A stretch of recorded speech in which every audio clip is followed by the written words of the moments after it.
Welcome to December, or as we've been calling them here at the Parent Empowerment Movement, the Burr months, right? September through December, but here we are in the one that kind of culminates the lot, right? So as I sit here in my office today, because there was no dance and no school last week, and I'm catching up, look at these cute little mugs, right? So I got this one and this one. So we have Santa and Mrs. Claus. Um, it's funny because we're sitting here talking about obligations and things that fill up our calendar and how the magic is created with doing the same things over and over again every year and that nostalgia. And I laugh because, so these little mugs here, right? They're called nostalgic mini ornaments. But they were adorable and I like them. So there we go. But, we often talk as we walk into the season, we often talk about wanting it to be magical.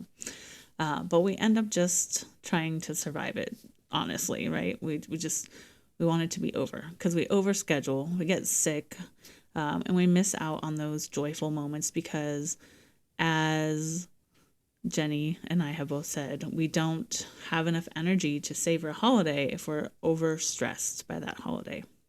So today I'm going to share a simple rule that saved our sanity, and it's called the rule of 3.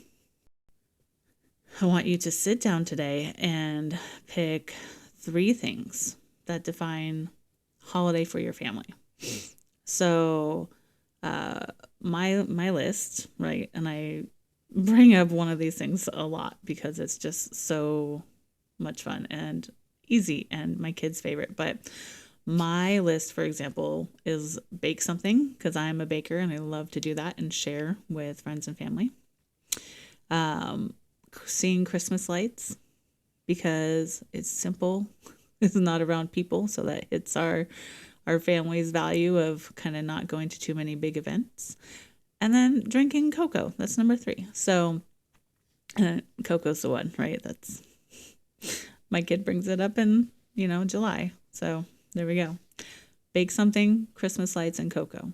Super simple sounding, right? But I want you to reframe this in your mind because it may sound simple, but if I walk into the season and say, okay, if these 3 things happen, this season is a success, then you've done your part and you can say, I've done my part, and everything else, the parties, the extra gifts, the elf, don't get me started on the elf, it's just extra credit. If it happens, great. If not, then it's just an opportunity for next year. Okay, you didn't fail. You did not fail. I'm going to repeat that. It's just an opportunity to see if it can fall into your values for next year. Maybe it won't. Okay, so let's talk about the everything else part, right? The parties, the extra gifts, the elf, or even just maybe even the 3 things you're choosing, right? We want to talk about values versus obligations. So what about these things you feel like you have to do? And this is where you check your values. So for example, Jenny loves sending cards. That's like one of her big things. But she also values conservation and making sure that she's aware of how she's using materials in the world. So these 2 values can be conflicted, right? We're talking about lots of paper going out to people. And instead of forcing it and just kind of leaving herself feeling at odds with herself for doing this, she does something really cool. She found a way to balance it. So she upcycles old artwork or wrapping paper from the year before and turns it into cards. So if a tradition is feeling heavy, ask yourself, does this align with my values this year? And if not, it's clutter, then we can clear it off the plate. And again, this is this year, not forever, right? Things change as we get older, as our kids get older. So keep that in mind. So when you know your top 3, the whole energy of December can change. It's the difference between walking into a store just to browse, where you get overwhelmed by all the options. You're not sure what you're looking for. but you know you need something, right? Versus walking in to buy something specific and you know what you want and you walk confidently to that section of the store and you pick out exactly what you're there for. That's how I want you to walk into this month, feeling confident and knowing exactly what you want.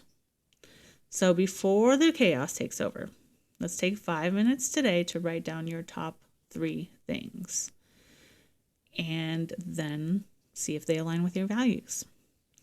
So before we go, I want to know what is one thing in your top 3 list this year. Put it in the comments so we can kind of inspire each other to keep it simple, which is hard to do, especially with all the noise out there. But we're here to keep it simple. So if you want the full guide on decluttering your holiday obligations, check out the blog post linked below, as well as our podcast episode. See you next time.